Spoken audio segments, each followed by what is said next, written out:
I'm going to let you cry. I'm going to let you feel the guilt and the shame and the blame. And I'm going to let you feel all of it. But I will never leave you. And I will always love you. And I will always come back to you. And I will always be there for you. What I really encourage people lovingly to do is to say, good for you. You stepped in. You opened your heart. You took the risk to do the number one thing you were put to do on this earth, to love. Let yourself risk that. How about what you did well? How do we use that strength? How do we leverage that narrative? Sorry, it went south. You will be more loving for it if you allow the pain to flow through, all of the shadow that comes with it. Allow it, because only then can you integrate it into love. And guess what? You will not only love brighter, you will choose better. Welcome, beautiful beings, to season 2 of the Cosmic Love Antenna podcast with your host, Harrison Ma.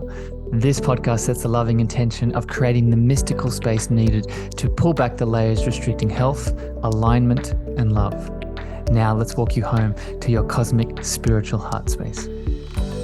Good evening, morning, afternoon, beautiful beings. Welcome back to the show. Welcome back to another spiritual loving conversation here on the Cosmic Love Antenna with your host Harrison and a beautiful friend, guest, and loving heart today to talk about a topic that is deep spiritual and all of the mystical loving components that you look for on this program, on this show, and a little bit extra on top.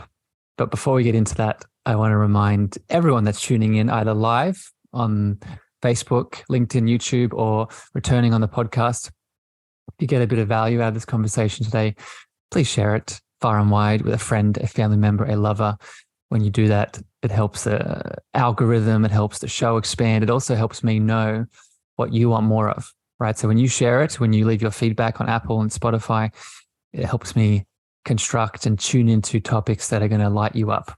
So when you do that, we all build together.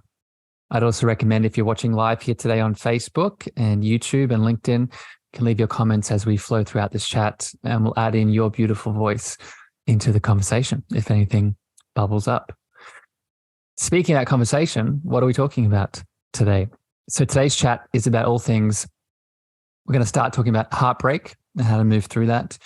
And then we're going to shift into spiritual partnership and what that has to do with not just heartbreak, but what is the importance of spiritual partnership? How do we create it in our life? What is the difference between maybe a non-spiritual partnership and a spiritual partnership, and everything in between? And to help me do that today, I have my beautiful friend, Claudia de Llano, back on the show to dive into the in-betweens between all of this. Claudia is a marriage and family therapist. She's a speaker, a writer, a meditation guide, but most of all, she is a big, mystical, powerful, loving heart. And today I get to love with that heart together with her.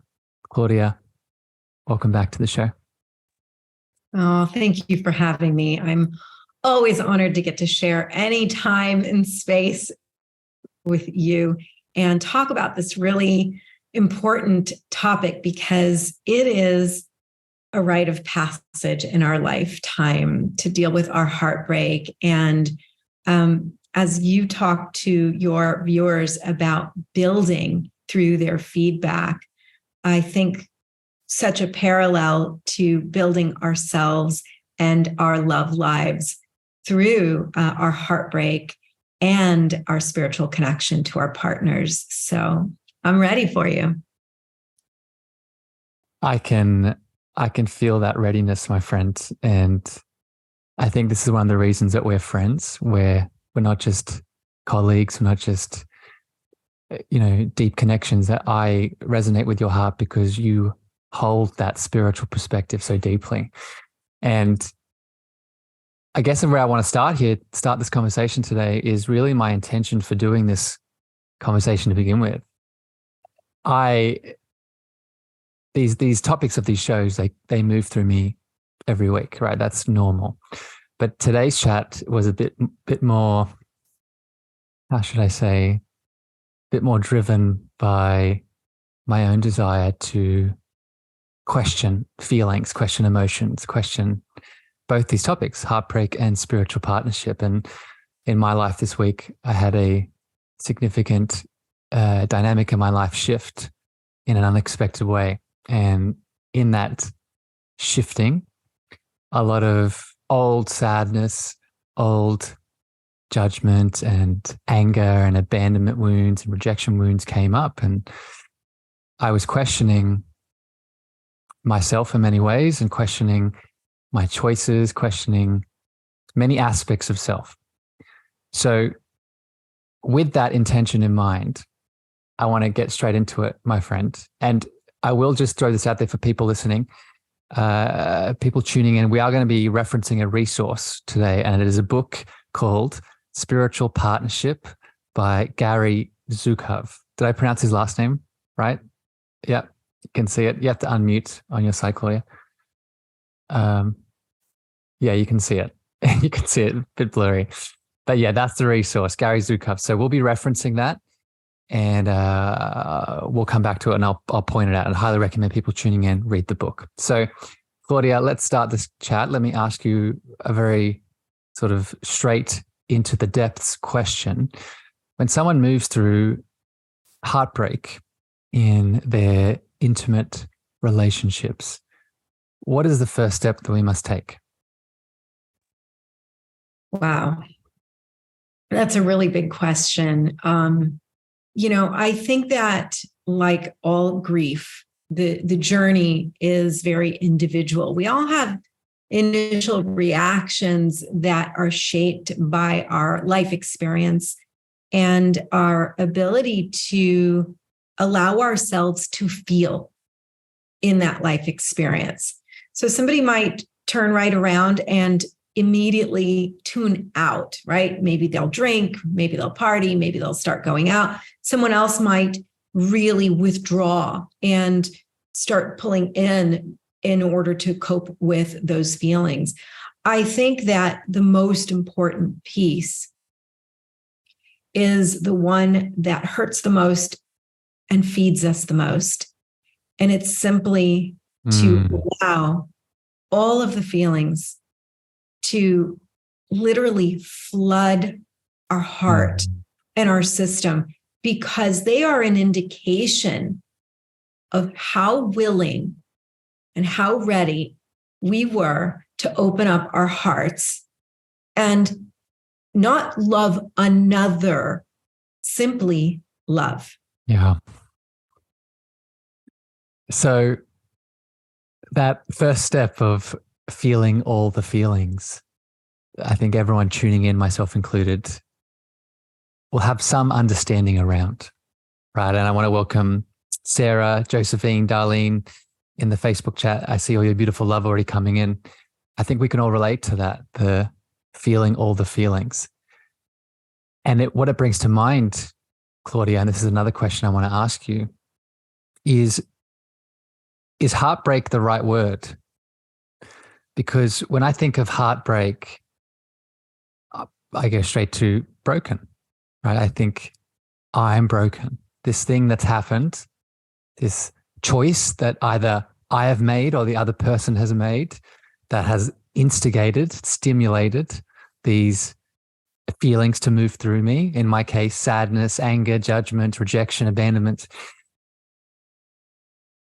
I'm now, based off what we've said, I'm broken. I'm heartbroken. So my next question for you, Claudia, here to bounce off is it correct to say heartbroken, or is there another way that we could describe it? I love this question. It's profound. Language is so embedded in our culture, and it drives a storyline that we attach to without even knowing. So it already begins to define our experience before we've allowed ourselves to step into that experience. And yet we need words. So how do we encapsulate that? And I say two things to this. Are we heartbroken? Do we experience heartbreak? Well, in theory, the heart is always whole and full. Mm. And therefore, on some level, the layers are opening up and we're feeling more of it. Yeah. So in theory, it's are we describing the feeling of broken versus the reality of broken? And that's a really important distinction. The second part of that is that I don't believe our heart chooses. I think our heart is an intuitive knower. It is fate, it is destiny, it is all of the cosmos already written in. And we are accessing that when we feel heartbroken. Mm. Hold that thought on, you don't think our heart chooses. And I assume you also, that could extrapolate out to the partners that come into our lives, correct? You don't think our heart chooses those partners, correct? Would you agree with that? I do think the heart definitely chooses over the mind. Yeah. But I'm saying that I don't think the heart chooses to be broken. Yeah. I have a question on soulmates, but I'll pause it. I'll come back to that later when we talk about spiritual partnership. But I guess what I want to add to that broken aspect here for people tuning in is, I think the feeling that we're tuning into of brokenness is fear, right? Is aspects inside of us that need to be loved, that are still in fear. And in my experience, I'll just speak from my own experience over the last few days, each of those aspects that felt rejected, felt abandoned, felt sad, felt angry, when you peel away everything, the thing that they all have in common is fear. So a process of this, moving through this broken, I'm going to use my fingers from now on, this brokenheartedness, I think it's starting to resolve all of that fear by adding in more love, but not just love in the direction of maybe the partner that instigated this whole process, but specifically love for yourself. Would you agree with that, Claudia? I think a lot of times it can be driven by fear, but fear of what? And you named a few of those, like rejection and anger and sadness and all of those shadow sides. However, I think that's true. And at the same time, I think that our human journey is to experience through feeling. Therefore, this is an aspect of stepping into the human embodiment. So it might not be fear for someone. It might be stepping deeper into the layer of the aliveness of this journey here, of the heart. So I've experienced heartache in my life, and sometimes it's not fear. Sometimes it's pure allowance of the sadness or of how deeply I loved. Beautiful segue here to my next question. That was beautiful, by the way, Claudia. Thank you for highlighting that. And I just want to welcome Helen and Maggie into the Facebook Live. Again, if you're watching this live on any of the platforms, but specifically Facebook, if anything comes up or questions that you want to share, please drop it in. Darlene says, based off what you're saying, Claudia, just going through a heartbreak, it's difficult. I'm doing the hardest thing, bringing awareness. When it happens, I become aware. It hurts a lot, but my awareness is helping me move forward. And it's exactly what we're saying, right? So let's shift into how deeply, what you just said about an awareness of how deeply we loved. And I want to just share here some of my experience. A lot of my own personal heartbreak has come from creating stories that were not true. And what I mean by this, I'll give the example of how much I love. I shared this with you this week, Claudia. I often get caught in the story, especially in regards when I'm in a partnership with someone or a dynamic with someone. Because I love so deeply, I get stuck in the story of, oh, now because I've opened my heart to this layer of deepness, then that must mean they're there also. Or that must mean that we're at the same level and we're stepping forward together. And I unconsciously create this story and this is the key word here, key words, expectation and attachment around that story being fulfilled. So my question for you, Claudia, and you can use me as an example, how do we overcome in this heartbreak process these stories that we've created and the unconscious attachment and expectation that we've placed on them? Okay, so this is a hard one. This is a hard one because theoretically in psychology, we say that you choose unconsciously. So you choose without awareness that person that you are hoping is going to really mirror healing whatever wound you've chosen from. And that's one theory. I can tell you from years of experience counseling that there's an aspect of truth to that. But again, to your point, how much have we bought into that theoretical narrative in order to see what comes back? And as you know, I'm one to poke holes in those theories so that we can keep learning from the deepest parts of ourselves so that those attachments that you describe begin to fall apart, begin to dismantle, and we open up our evolution of humanity. So to your point, clarify for me because I'm losing my thought here. No, I think you're highlighting it beautifully. So if I was to add to what you're saying, it sounds like there needs to be some work done on those attachments, on those expectations, and asking ourselves, as an example, where did they first begin? Right? Is there an inner child link here? Right? Is there a parental lesson link here? Is there? So it's, this is how I would answer that same question if it was mirrored back to me. But I think it's, maybe releasing judgment and pressure on ourselves that we got something wrong to begin with. So thank you for helping me to connect that as I go off on a tangent. Absolutely. There is this idea that we've chosen from a broken place because of the wound. We've chosen from a broken place. Therefore, there must be something that we need to fix and work on in ourselves. Theoretically, psychology supports that. Oftentimes, it doesn't hurt to see it from that perspective because we can say, how must I continue to grow? And that's going to lead into our conversation about spiritual partnership.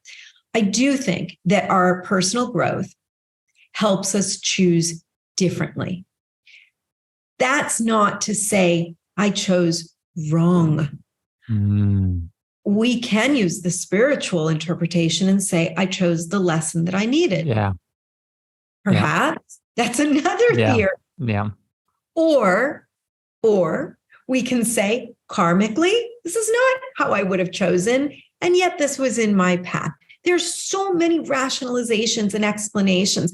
What I really encourage people lovingly to do is to say, good for you. You stepped in.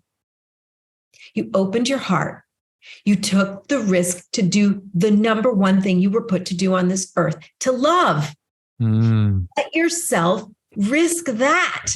How about what you did well? How do we use that strength? How do we leverage that narrative? Sorry, it went south. You will be more loving for it if you allow the pain to flow through, all of the shadow that comes with it.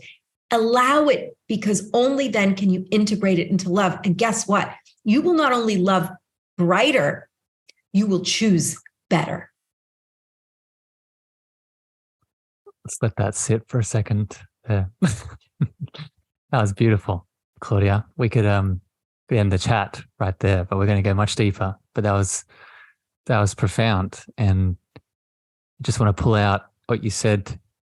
You're doing what you came here to do, right? And it's to love in all the ways, right? You're here, as I often say on the show, for people tuning in that have listened to my conversations for any amount of time, you know, I am a big proponent of love experiencing love, right? That to take away all the layers and your beautiful essence, the expression that you are, the uniqueness that you are, is here to work out what is that unique way that you love, right? And you can only work it out, as Claudia is saying, by taking those risks, taking those 3D human, from a human level, maybe messy human risks, but that bring those lessons, which we're doing so well with this flow already, Claudia. This flows into spiritual partnerships now. And this is why I wanted to start with heartbreak, because it is the pain that starts to awaken the deeper truth of everything.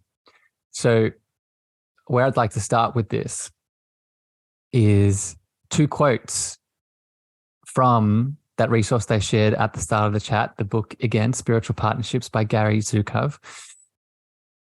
And he has 2 definitions here. I want to define a spiritual partnership, and then I'd love for you to add anything on top of it, Claudia. The 2 definitions I have for a spiritual partnership is spiritual partners are gardeners in adjoining plots. So you could see 2 gardeners that are building their own beautiful garden, but they're connected in adjoining plots.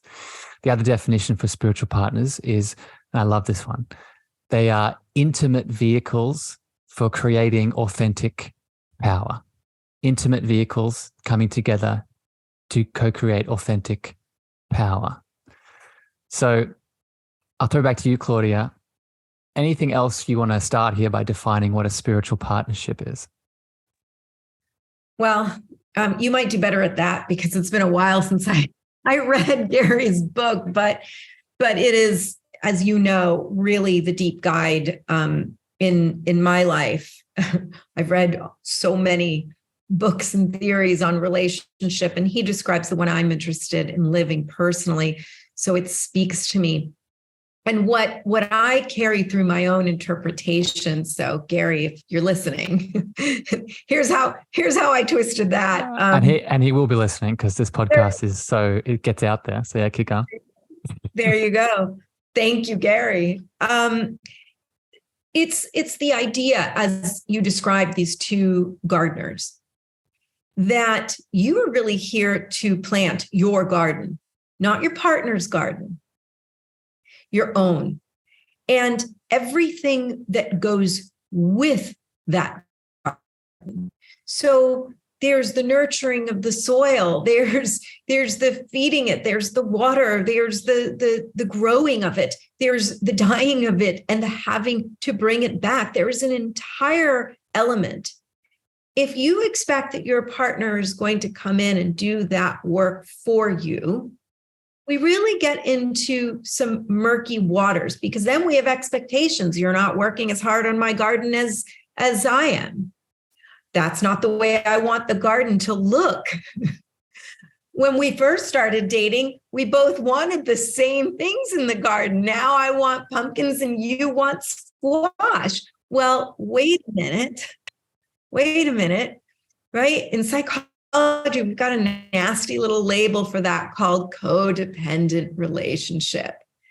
And it really keeps our destiny, I believe, from evolving in the way that it should. It twists us, it tangles us into a place of stuckness. I want you to want what I want. And in the beginning, that's part of the mating ritual. So let me clarify this for people. Part of the reason when we first meet, there's a huge amount of excitement. All of neuroscience is out there telling us about all of the neurochemicals going off. That's wonderful. But it's also biological. We have to find the commonalities in order to develop attraction. And that's a beautiful thing. But we have not glamorized or romanticized through our stories and our films that it is incredibly romantic to then realize you didn't like vanilla so much. You're more of a chocolate fan, and I'm more of a vanilla fan. And how hot is that? Because now I get to grow and stretch, because now you are in your authentic power. You are telling me exactly who you are.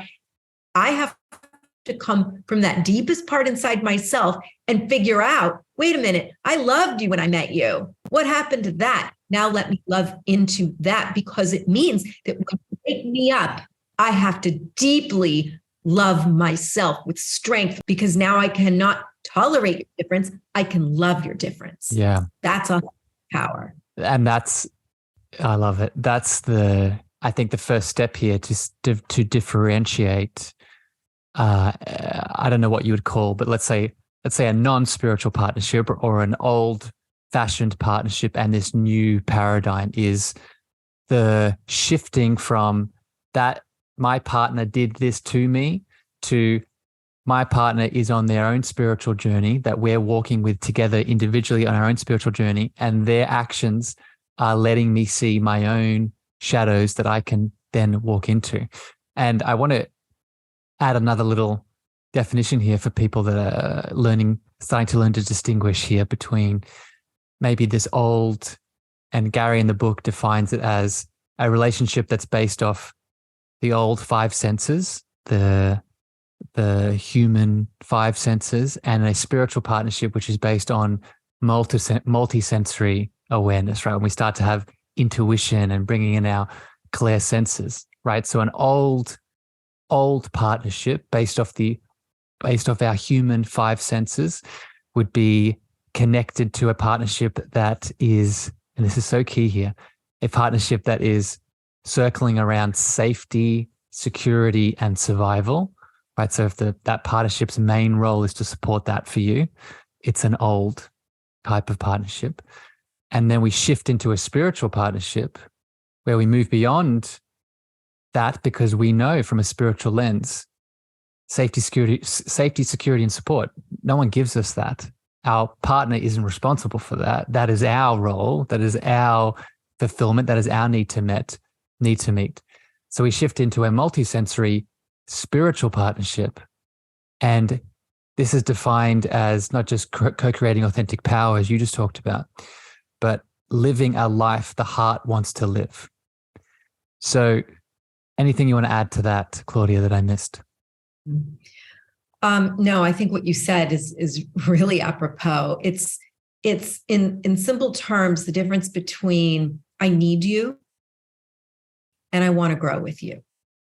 So oftentimes our fear comes out of loneliness, and that I want to normalize for people. Yeah. If you feel judged by friends because someone has said to you, you don't know how to be alone, please stop this narrative. We weren't meant to be alone.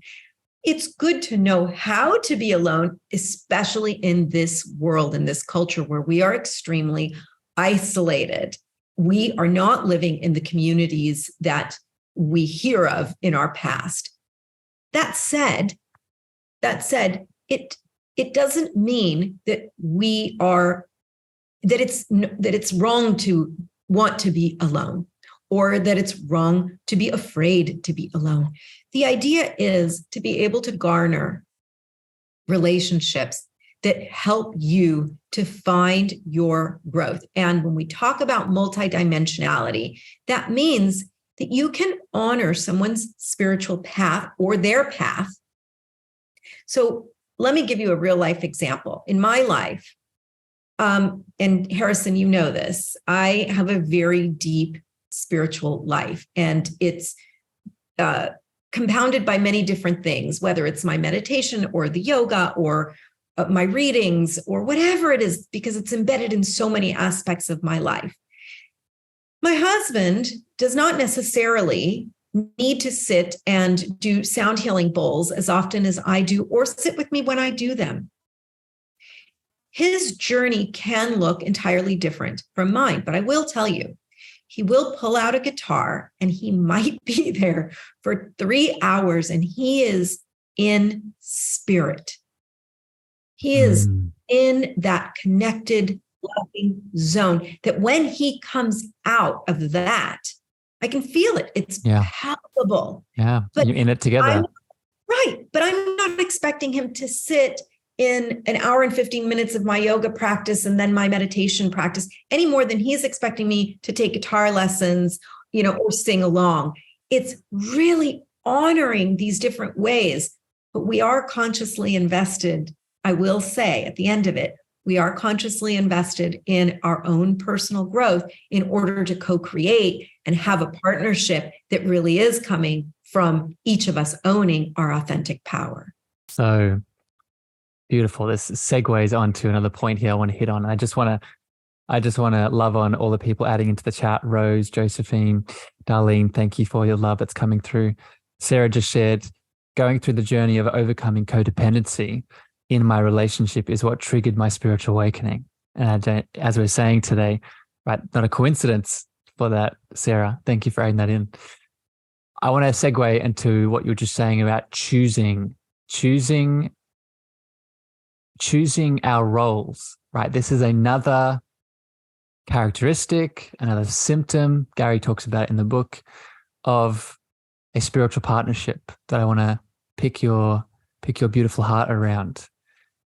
And what I mean here by choosing the roles, another way that you could describe this is choosing the current masks, personas, or archetypes that are being asked of you along your spiritual path that need to be embodied, right? And this is very different. I just want to share the contrast to this of it's an old world relationship that I've often catch myself in.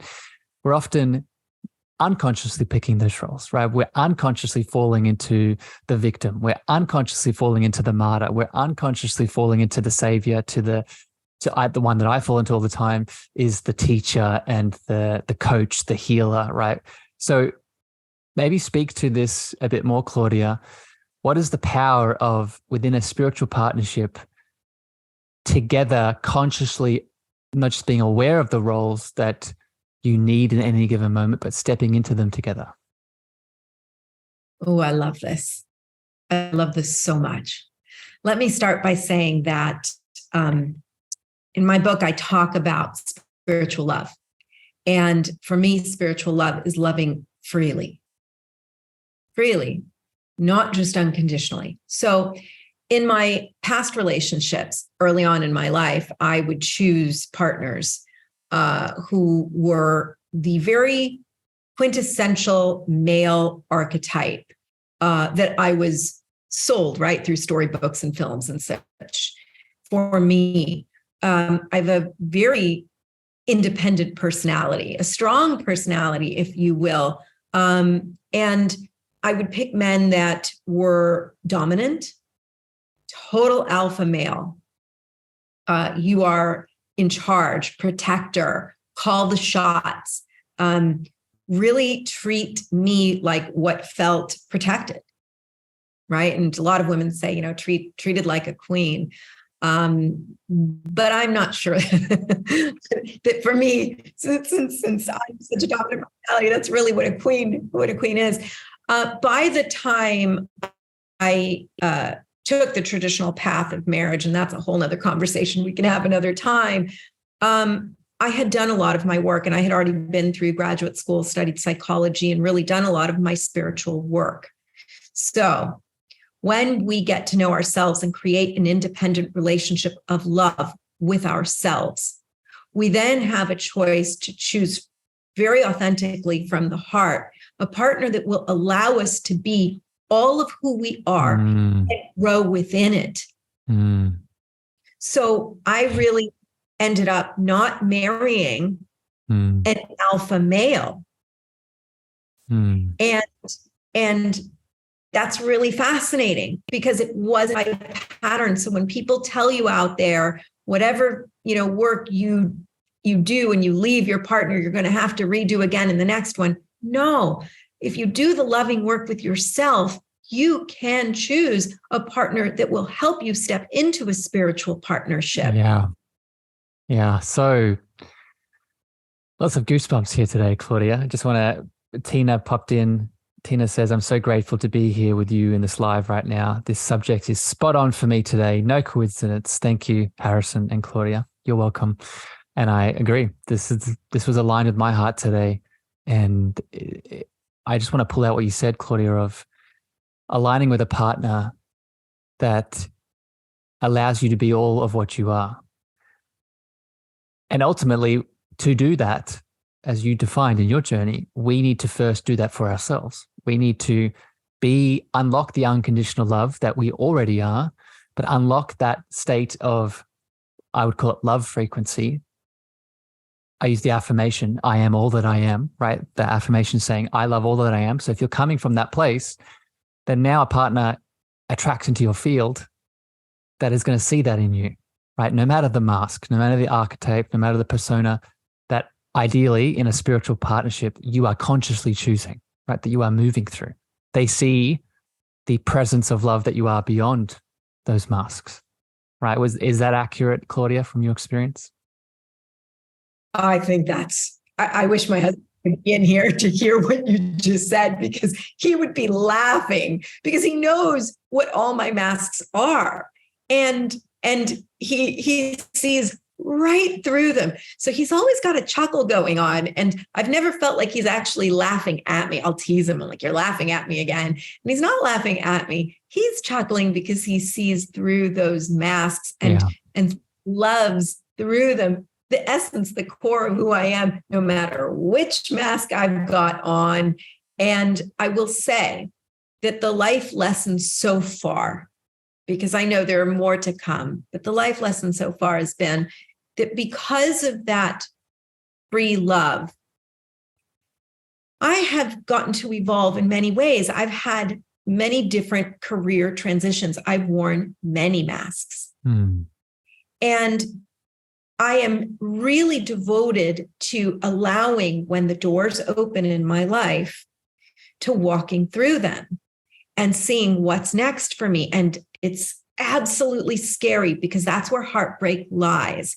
If I take the risk, it's not just in romance, it's in the love I set up for myself. If I set that love up in protection and security, and I'm going to be okay, and I need to know that with certainty, then I'm never going to grow. So I get really scared because I'm superhuman and that's my nature. And I get all wired up and I have to call Harrison and say, all right, help me get on this plane because I'm super anxious. Lucy, send me love. I need guidance. I go to my support system. But what I do is I continue to walk through those doors. And maybe next month I'm writing another book, or maybe I'm writing one with you, or maybe I'm no longer going to be a therapist and I'm going to be a painter. The thing about the partnership is he signed up for all of it. So he doesn't get to say, whoa, wait a minute. I thought I married a publicist. How did she turn into who's now a yogi? So he gets to chuckle through all of that and lovingly witness as I plant and sow my garden, and love me not any way, love me wholly through it in his way. It brings up another component of spiritual partnerships. And let's say that he doesn't do that. Let's say that in that shift that Claudia makes in her lifestyle, she puts on a new mask. And this is for everyone listening, right? This is just an example to highlight what another component of spiritual partnerships is. Let's say Claudia plans an amazing retreat in Bali with Harrison.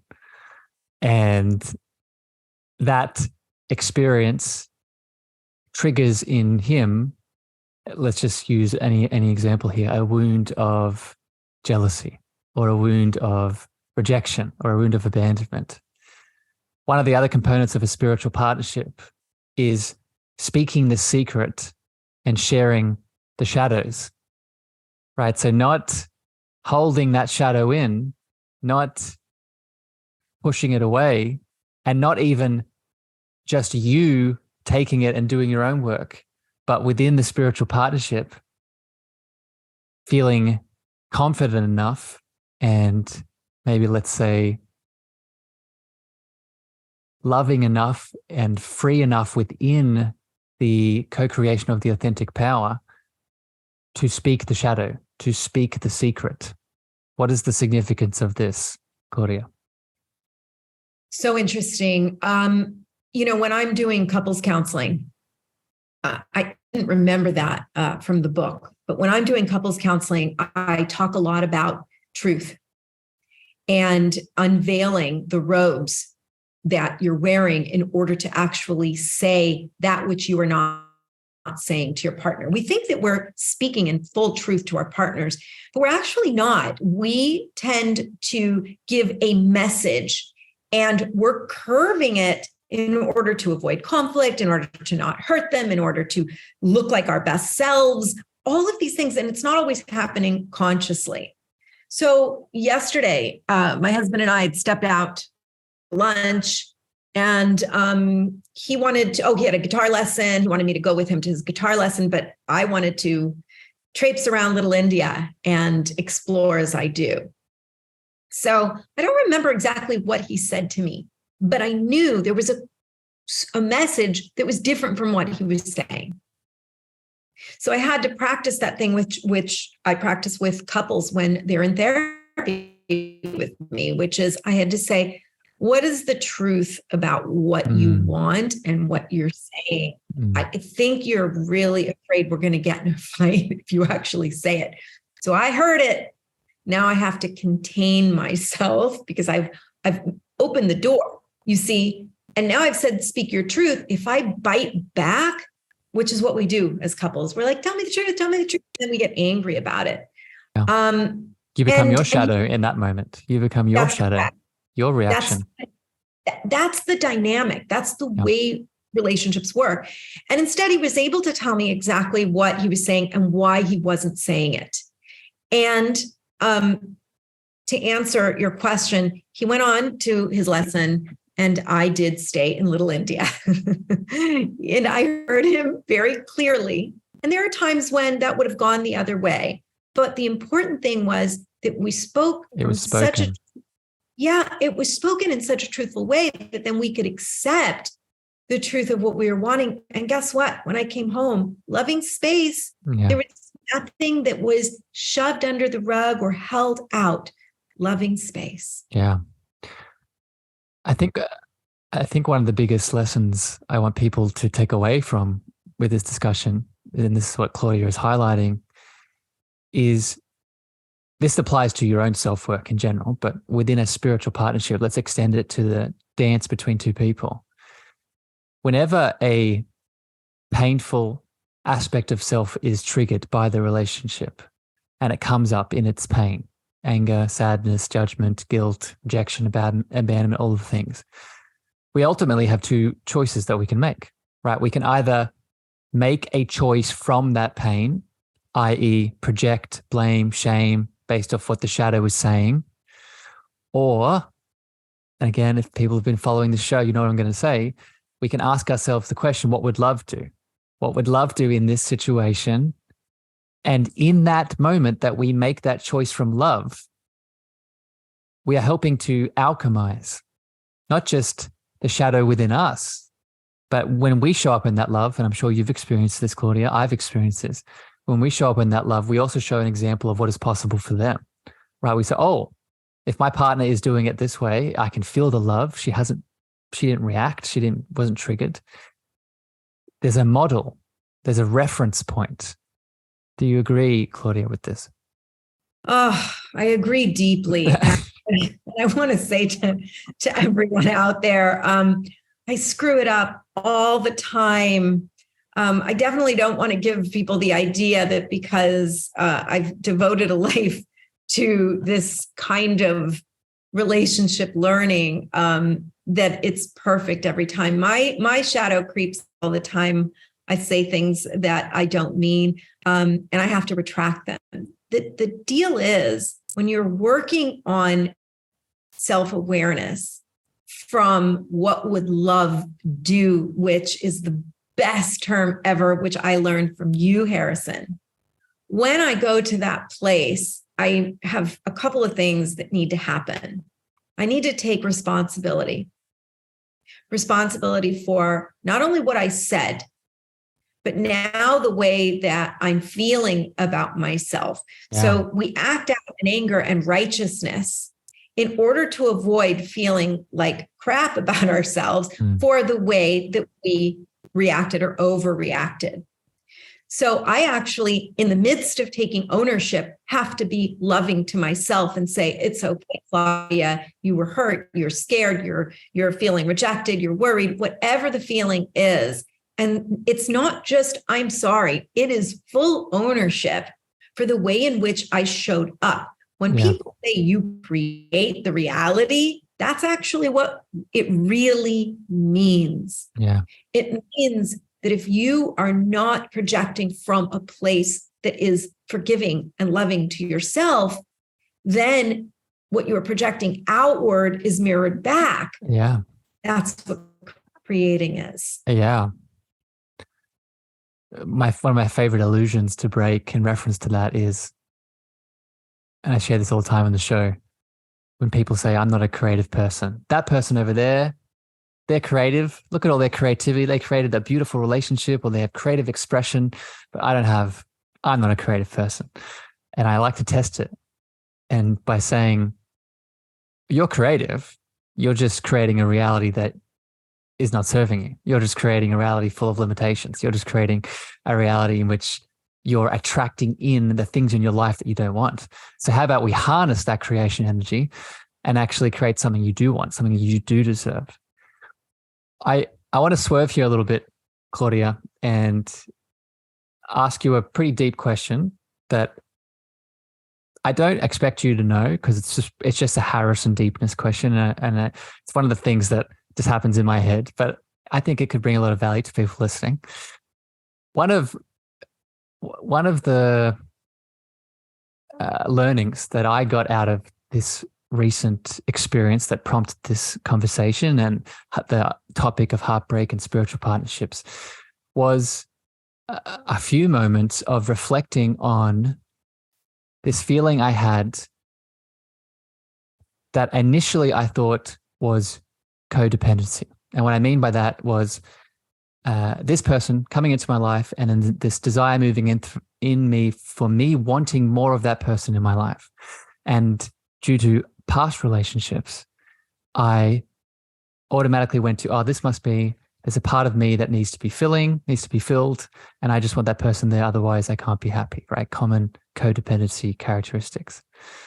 But then I tested it a little bit more and I checked in with myself, and a voice came back and a feeling came back of, well, no, I feel pretty complete in this moment, but there's this extra desire on top of still wanting that person here, still wanting all of that person, as you said before, in all of their allness, their lovingness, their essence, and just wanting it because it adds an extra uniqueness to my life.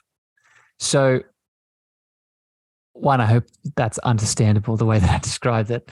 And if it is, Claudia, how can individuals learn to distinguish between these two very similar, seemingly similar feelings of one being codependency, I need this person, otherwise I'm not enough, versus I want this person in my life because I am whole, I am complete, but their uniqueness adds something more to my life? Okay. And let me think through this question a little bit. It's a big one. I distinguish between codependency and, in essence, just readiness to just love wholly and fully in all of it, ready for that big love adventure. Yeah. So in codependency, we're looking for someone to really depend on in order to feel whole about ourselves or good about ourselves or safe, whatever it is that we're working out that we want about ourselves. And that's the check-in. You did it perfectly. You go in and you say, is that what I was looking for? Is that what I was looking for? That doesn't mean that the person that you were looking at had what you wanted them to offer, but you're only in this first stage looking at yourself. Is that what they were looking for? And then if your answer is yes, there is more self-love, there is more work to do, there is more to enter into, needing you, being there for you, being present, becoming your companion, your best friend, your mother, your father, becoming all of that, your teacher, your mentor, your guru to your heart. Mm. But I know you, Harrison, and I know your essence. My heart knows your heart so truly that it says, if you've checked in and what you're saying is, I am ready for love. And that's what I listen to as your friend, as a therapist, as whatever. That's all my heart can hear is, I'm ready for big love. And I trust that, because the only thing I can say that's helpful is that doesn't mean I'm ready for perfect love. It just means I'm ready for big love. Yeah. Because love brings, like I said, all of the human embodiment. So you're going to play all the shit out anyway. It's going to happen, but I'm ready for big love. So bring it on. Break my heart.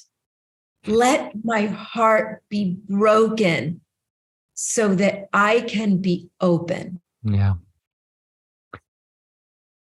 First of all, thank you for that beautiful reflection, Claudia.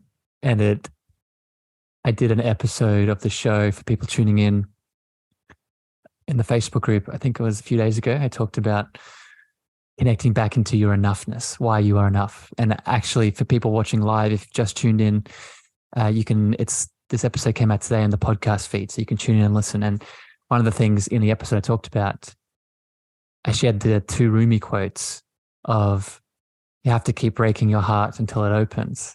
And the wound is where the light enters you. And it's exactly what you're saying, right? It's showing, you spoke about this at the start of the chat, the unique essence of love that you are, the presence of love that you are in its unique embodiment is here to be in that love play. And that love play includes the quote unquote brokenness, the woundedness, the painfulness, and all of the lessons that come with it. Which brings me to one of my last questions here for you, Claudia, in relation to spiritual partnerships. Another lesson. It's been a week of lessons for me, to be honest. It's been like 4 days, but it feels like a month. Another lesson that's come through is the role of karma in spiritual partnerships. And specifically what I mean is reoccurring unbalanced energy that we have created, in this case, in a relationship dynamic, that now comes back around as the same energy, but with a different face, i.e. a different partner, for you to learn. So just to be completely authentic and raw and vulnerable, for me, it was a lesson of abandonment and rejection. But instead of me being abandoned and rejected, it was me doing that to someone else. And I noticed a very direct link to, my own experience of it. So the question here, just to summarize, Claudia, is what is the role of seeing, and more specifically, balancing karmic lessons within spiritual partnerships?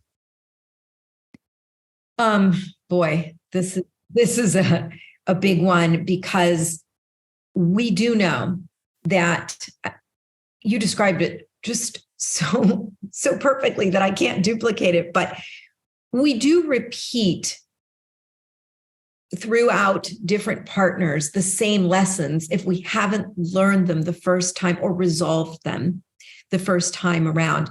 That's what in psychology we refer to as unfinished business. So whatever business you didn't finish with one partner, you will take over to the next relationship, no matter how much more evolved that partner is.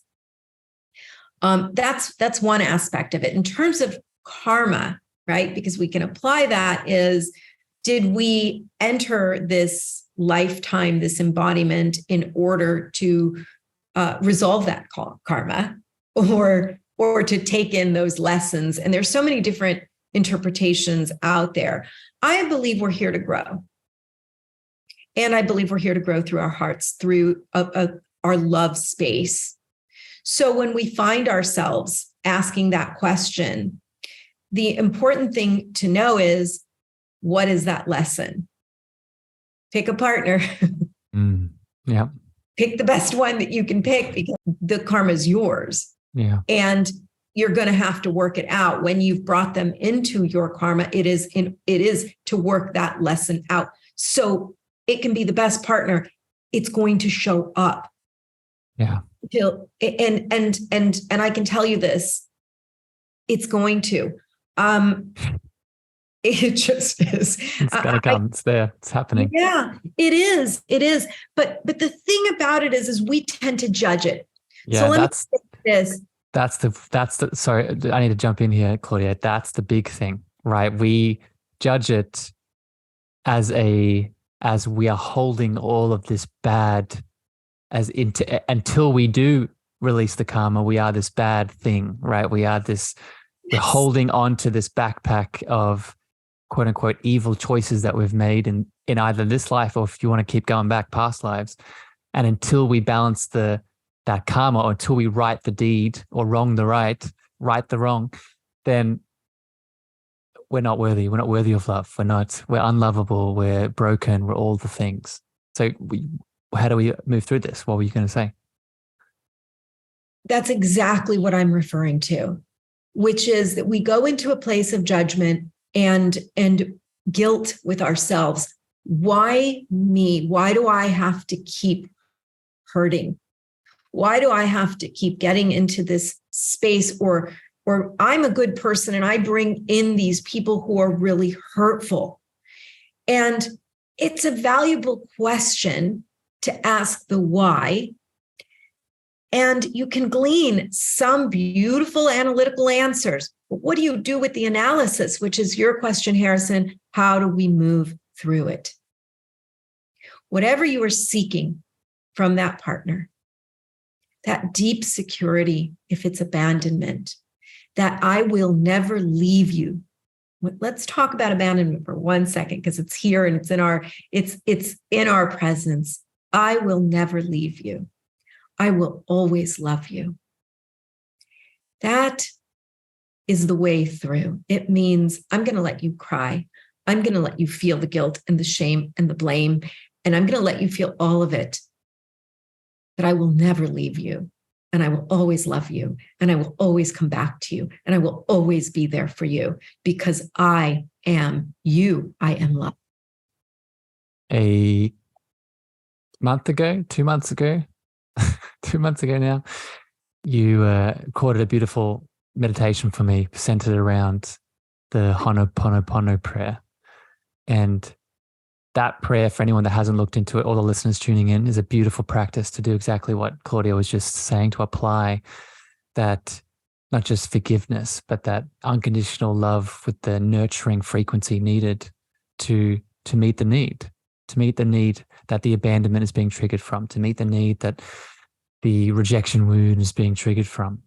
And it's not, I think this is another illusion before we get to the last question here, Claudia, is it's not meant to be quick, right? It's not meant to be I put the Band-Aid on, I did the prayer, I did the meditation, I did the chanting, and now I'm good. Now that karmic imbalance, that shadow, that inner child wound, it's done. I've gotten through it. There's time needed, right? There's showing up for that wound. There's embodiment of the lesson. I think this is just coming up, and I want to get your reflection on this, Claudia. Embodiment, not just of the light that you're bringing in to heal the shadow, right? In this case, let's use the rejection or abandonment wound, embodying the light, the forgiveness, the love, the acceptance, but also embodying the lesson that the shadow brings, right? Because this shadow or the karmic imbalance, it's not just neutral, right? It happened because there was a lesson that you weren't seeing, or there was a piece of education that you hadn't acknowledged or you hadn't embodied. So it's also time in that fact, right? It's embodying what the shadow has within it. Do you agree with that, Claudia? Embodying what the shadow has within it. So the teaching. Yes. The term that I use is awakening. Yeah. I think you know this. My website is The Awakened Journey. right? Because I think that it is a journey of awakening and falling back asleep, and awakening and falling back asleep. So yes, the idea eventually would be so lovely to be in that incredibly awakened, enlightened state. But I'm not sure that that's what this human journey is meant to be, that there's something to achieve that will allow us to hold that light and that lesson in its entirety. I'm not sure. I think it plays out differently for some people, because some people say, oh, I learned my lesson and the karma's resolved. Am I going to die now? So I don't want people to, right? That's what happens, right? So I don't want people to think, no, the lessons never end. There's more coming. That's another interpretation. You're here to love more. Yeah. To love deeper. Let the lessons in, because they allow that. And yes, to answer directly your question, do I believe that they are about time? Let me say this, they are timeless. They are timeless. There are lessons and lessons and lessons, awakenings and awakenings and awakenings, because that's the game. That's the game. They are the ones keep us in the game. Yeah. Yeah. It's when we have trouble with the game, we can look for the attachment or the expectation we have to the game finishing, right? What do we think we're going to get when we get to that place of all the lessons complete? What do we think we're going to be once we, quote unquote, get through all of the shadows or get through all of the pain, right? That's, something I've been moving through as well. When all this has been coming up in me is, there's nothing, yes, I can be in pain, but I can also be happy and connected and in that love presence now also, right? It's not a or conversation, it's an and. And as soon as I project my expectation of worth into some future event that doesn't exist, that's the next step I need to take, right? That's the next step I need to work on why I'm doing that. Claudia, I have one last question to wrap up this conversation. And there's been so many comments, beautiful shares in the chat. Thank you on Facebook and LinkedIn and YouTube for adding in your love, Darlene and Sarah, and all the people joining us today. I hope it's brought you value and guidance. The last question I want to throw at you is around something Gary talks about in the book that I wasn't sure I agreed with, and I want to get your interpretation of this. And he was talking about soulmates, this idea of having a soulmate, one soulmate. And you talked about this at the start, right? And I said I'd come back to it. This is me coming back to it. And he says a spiritual partnership, in a spiritual partnership, people don't ask, is this my soulmate? How will I know? They remind themselves, this is my soulmate. How will I relate? So I'm wondering, Claudia, what does that bring up in you? And what are your thoughts on this one soulmate perspective? Yeah, I don't know if he means that there's one soulmate. I'm not sure about that, but I know that what he's saying is what we were talking about earlier, that when your partner shows up with what my husband calls their flat sides. He says, we all have flat sides, Claudia. He reminds me all the time because, I'm achieving enlightenment and perfection here. He says, it's our job to relate to that. And I really believe that that's how we do our karmic soul work, our spiritual work. That if we can relate, it means we step outside of ourselves and see our partners wholly through a lens of relating to their feelings, their experience. That is, we talk about things like empathy and validation, and all of those, compassion. That is what I think he's referring to. And it's the most selfless love that gives us the deepest amount of growth in our partnership. When I am really pissed off and indignant about my point of view and the fact that it is just not being seen, And I have to just rein it in and say, okay, show me you, show me where it hurts. Show me where you're angry. Show me what you mean. And I literally have to shelf my stuff aside so that I can see my partner wholly.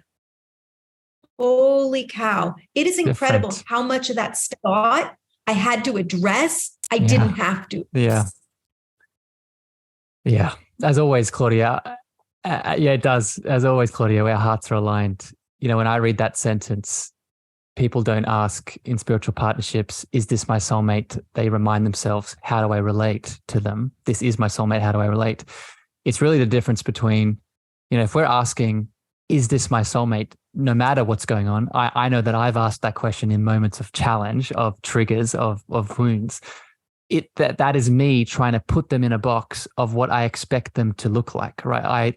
I'll be the first to put up my hand saying, you know, I have certain criteria and values that I adhere to that I hope that someone coming into my world will have. So I'll use my mind and go to, maybe they're not the one or the perfect element. But then when you look at, this is my soulmate, this person in all that they are is perfect in every aspect, including their shadows that are triggering me in this moment. We ask ourselves, yes, this is them, but how am I showing up? How am I stepping in with my love to work on the things that are obviously moving inside of me based off their unique choices, based off their choices they're making from their state of awareness? If I could add something to that. Please. Really important for especially your audience.